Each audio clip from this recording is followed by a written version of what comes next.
Gimana caranya supaya kita terhindar dari dosa batin? Rumus wajibnya satu, harus belajar. Harus tahu ilmunya tentang apa saja itu dosa batin dan bagaimana cara menghindarinya. Kalau ternyata sudah menjadi penyakit yang menjangkiti hati kita, bagaimana menghilangkannya? Ilmu yang mesti dipelajari untuk menghilangkan dosa-dosa dan penyakit batin namanya ilmu tasawuf atau ilmu tazkiyatun nafs.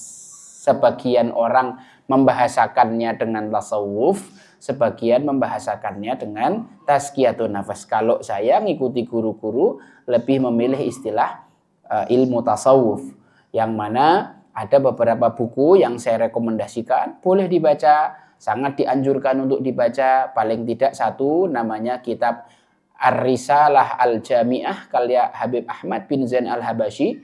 Di situ kitabnya terdiri dari 3 bagian. Bagian pertama membahas akidah, sangat sedikit.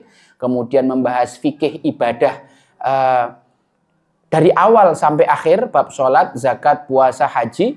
Kemudian di bagian ketiga tentang tasawuf, membahas apa saja penyakit hati dan apa obatnya. Apa aja maksiat hati dan apa saja ibadah hati. Namanya kitab Risalah Al-Jami'ah karya Habib Ahmad bin Zain Al-Habasyi. Kemudian ada satu kitab lagi yang juga kami pelajari, namanya kitab Bidayatul Hidayah karya Imam Al-Ghazali, yang mana ini adalah kitab tentang tasawuf. Bagaimana kita mengisi hari-hari kita dengan amal soleh sehingga kita tidak punya kesempatan lagi untuk bermaksiat atau maksiat batin. Ala kulli hal.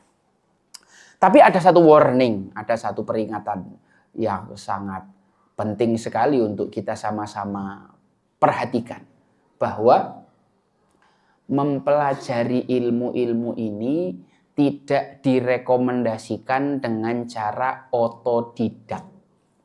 Tidak direkomendasikan dengan cara otodidak. Disarankan belajarnya kepada seorang guru. Rumusnya gitu.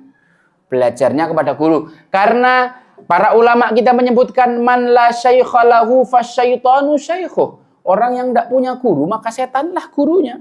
Ada sebuah cerita untuk memudahkan kita. Suatu hari ada seorang ahli kesehatan yang membaca kitab. Di dalam kitab itu ada tulisan inna hayyatas sauda dawaun min kulli da. Sesungguhnya ular hitam adalah obat segala penyakit. Maka setiap ada orang konsultasi, saya sakit kepala, Pak, beli ular hitam, cari ular hitam, cari ular hitam. Pasiennya pada mati semua, Bu. Tidak ada yang sembuh, malah mati. Ternyata setelah dicek, buku yang dia baca itu salah cetak. Harusnya inna habbatas sauda dawaun min kulli da. Sesungguhnya jintan hitam adalah obat segala penyakit. Habba tak marbutoh habbah jinten. Ketambahan titik 1, tidak tahu ini ketiban tai cicak apa-apa. Bak jadi ya. Habbah itu jinten, hayah itu ular. Seorang ahli yang belajar tanpa guru bisa membahayakan pasiennya, sedangkan ini hanya urusan dunia. Bagaimana dengan orang yang belajar kitab Allah, belajar hadis Nabi, belajar syariat, ini berbicara surga neraka, kok tidak pakai guru? Logikanya gimana? Tidak bisa belajar tanpa guru, belajar mesti pakai guru.